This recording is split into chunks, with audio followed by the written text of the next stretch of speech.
We're live and I wasn't there. So anyway, here we are. August the 20th, 2021. It's been a great Friday. Uh, even though I've been sick all day. Doesn't matter. Still been a great Friday. I'm still here. So anyway, we are going to discuss, and hopefully you guys will participate in the discussion. Basically, we're talking about wealth by thinking. And so I titled this thing, What You Think Determines What You Bank. And no, and going off the deep end. I'm just telling you, what you think determines what you bank. And if you don't believe me, that's okay. Um, all I can tell you is what I know, what works and what doesn't work. And hopefully most of the stuff I'll discuss today is what will work. Here we go. So prosperity. Your attitude determines your altitude. That's an old adage. You guys have probably heard it your whole life. How you talk about money, people with money, companies that are highly successful, says a lot about you and your personal feelings about money.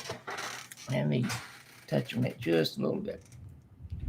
If you go around complaining and grumbling, oh, they didn't get that honestly. Oh man, they misled the public. That's how come they're so big. Or any other kind of negative comment. Uh, Rich people are bad, or companies don't care. That is baloney. Some companies don't care. True. Some people are bad. True. Now, the most people that have wealth, the reason they have wealth is not because they ripped off somebody. It's because they provided a service or product or something that was of value. And the public said, whoa, man, I love this thing. The better mousetrap. In Steve Jobs' case, better phone. It's a great phone. What was it? 2007. So the iPhone has become ubiquitous, and it's just an icon.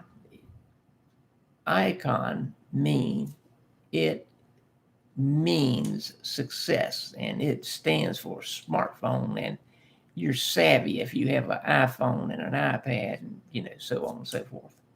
It's perception.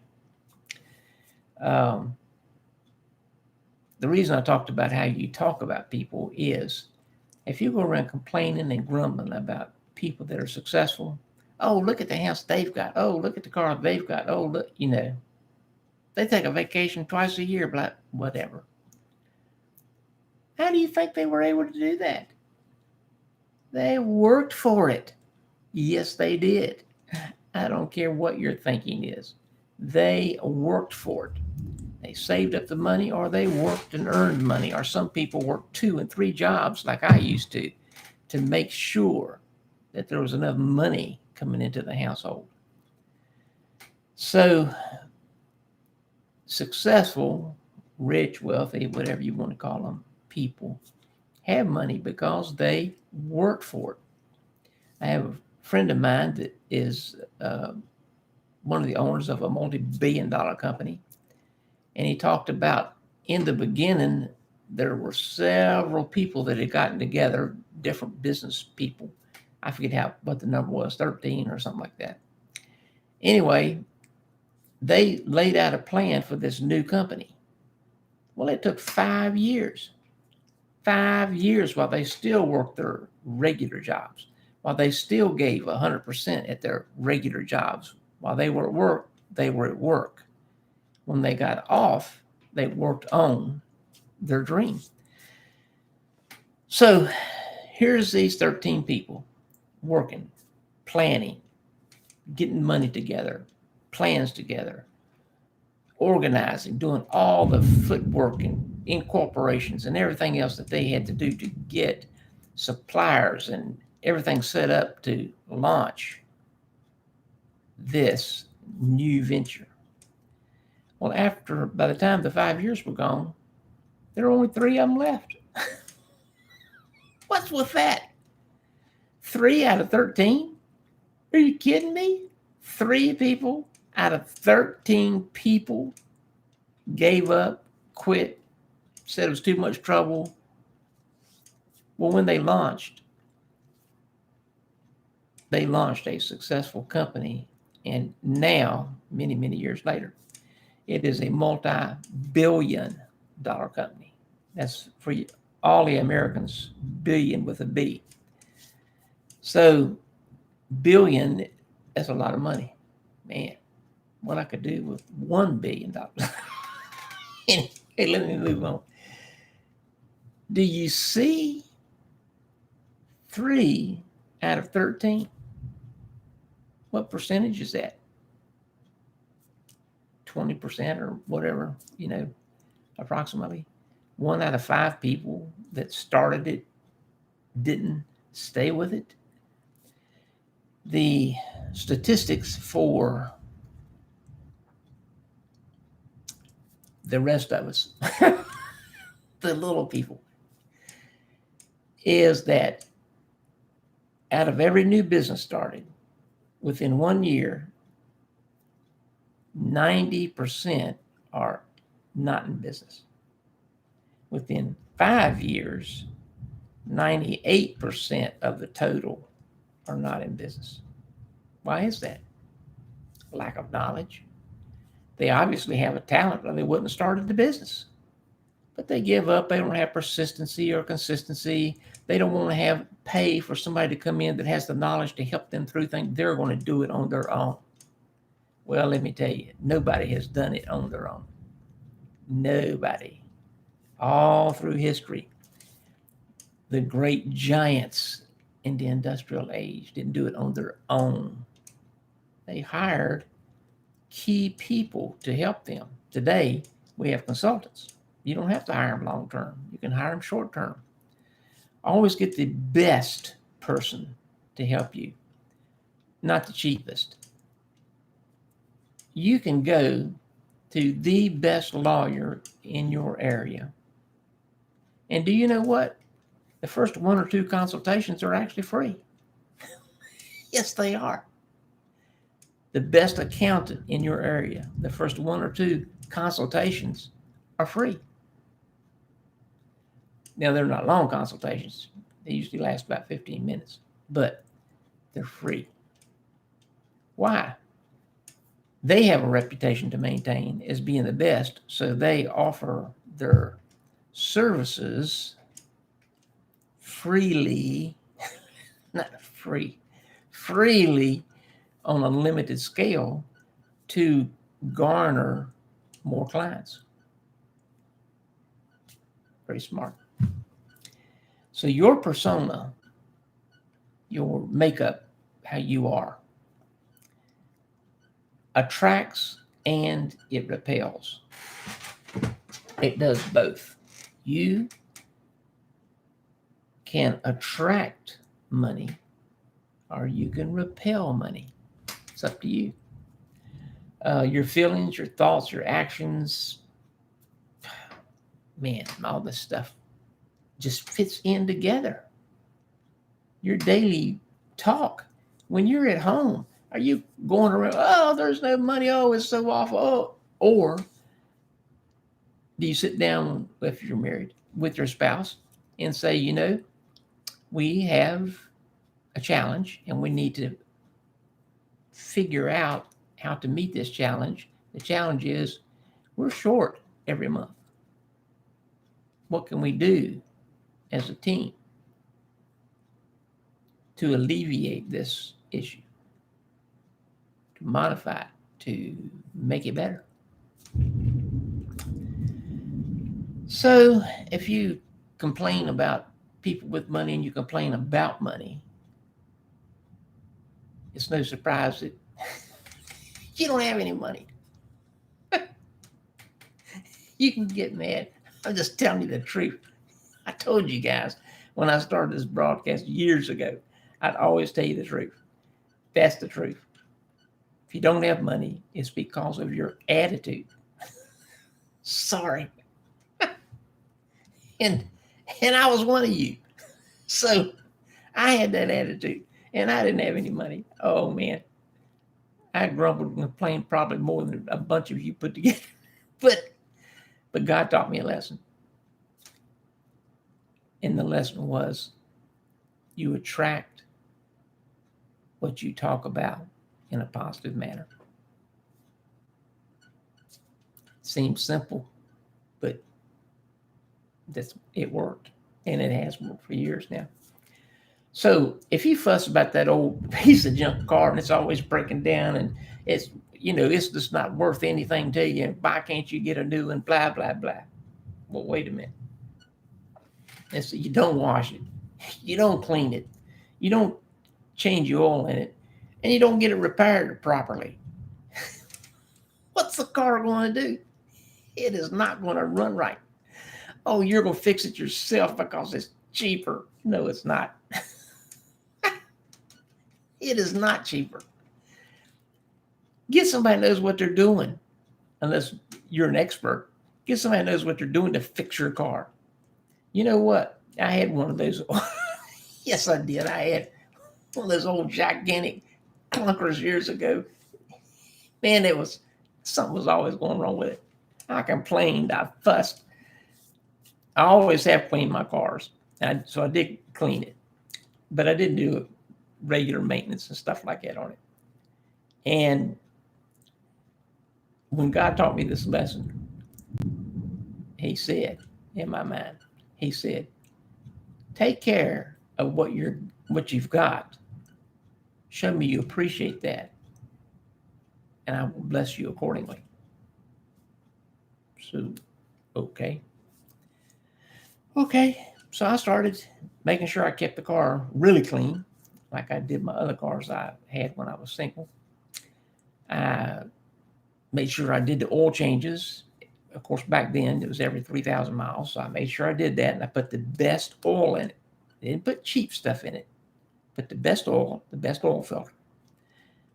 When something went wrong with it, I took it to somebody who knew what they were doing, because I didn't. Do you know that car lasted me quite some time? It started giving great service. I didn't feel so bad driving it anymore. It's funny. Not only did my attitude change for me, it changed my car. Yes, it did. It did. Okay. So let me move on down here. I'm trying to cover some of these points so I don't forget them. This is a point I was just making about how most people now think I'm super positive. Yes, I am. But I used to be the grumbler, the complainer. In fact, I was the poster boy for grumbling and complaining. Anyway, it's embarrassing, but I was. I had to learn better. And if I hadn't have had God and people enter into my life that taught me better, I'd probably be where you are now. Grumbling, complaining, griping. Here's one thing that is really significant. And I know this because two of my daughters were waitresses. People, they used to hate to wait on Christians. Why? Sunday would come. Everybody's going to go out after church, right? Okay, Sunday would come. And they would go to the tables, and these people at the table, Christians, would run them after this and run them after that and want this and want that and, back and forth and complain about something wasn't exactly right and, on and on. Then when they left, or toward the time they would leave, some of the waiters and waitresses would listen nearby, and they would be saying, well, I don't know if I want to leave much of a tip. I don't think I ought to leave a tip. I don't think she or he did as good as they could do. And God could do more with this money than they could. They leave a dime or a dollar. Even in the 90s, that wasn't a lot of money. That's wrong. They were not only a poor representation of a Christian, they were causing themselves to have a lack of money. I didn't used to be that bad. I didn't leave big tips, but I, tried to leave what I was supposed to. Well, but sometimes it was kind of hard getting that extra whatever out because I was so tight on money. But anyhow, God taught me a lesson. He said, be generous with the money I've given you the health to earn so I can bless you with more. Okay. So I began doing different. When I would go out with a friend for lunch, and my lunch was $10, I'd leave a $5 tip. Oh no, a 50% tip? Yes. Why? Because that server, that's their workspace. And my lunches are 2 hours long. I took up that person's workspace for 2 hours. They served me, they took care of me, they got me drinks, they kept my soup or salad or whatever I was eating there. Well, doing that is I started doing on the larger checks, I would do 20%. So if it's a $30 check, $6. That's really not much, but back then it was. But as I started doing that, I made it my policy 20% on my checks was sort of my bottom line unless I got awful, horrible service, and then I still went 15%. So anyway, 15% is the standard in most places. So as I started doing this, do you know I started having more spendable income? I didn't seem to be earning more. They hadn't given me a raise on the job. I just had more spendable income. Can't explain it. But I've done that for many, many, many years now. And the more generous I have been, the more spendable income is available to me, and I cannot tell you where it comes from. I just know God stretches every bit of money that comes into us. Be generous with waiters and waitresses. Not ostentatious, generous. Okay, let me move on. I went too long this time. Well, anyway, another thing you can do to enhance your health and your overall well-being and fulfillment in life is to just say thank you. Say your wife or child brings you a cup of coffee. Just say thank you. Or, this is really good, your child has been eating in the living room. Y'all have your own things that you want to do, but say you let your child eat in the living room. And you're in there and you're watching TV and you see your child get up and there's the plate and the drink. And in your mind, you're going like, oh boy, I know what he's going to do. And he scoops up the plate and the glass and takes it back as soon as he is headed back. Say, thank you, Johnny, whatever his name is.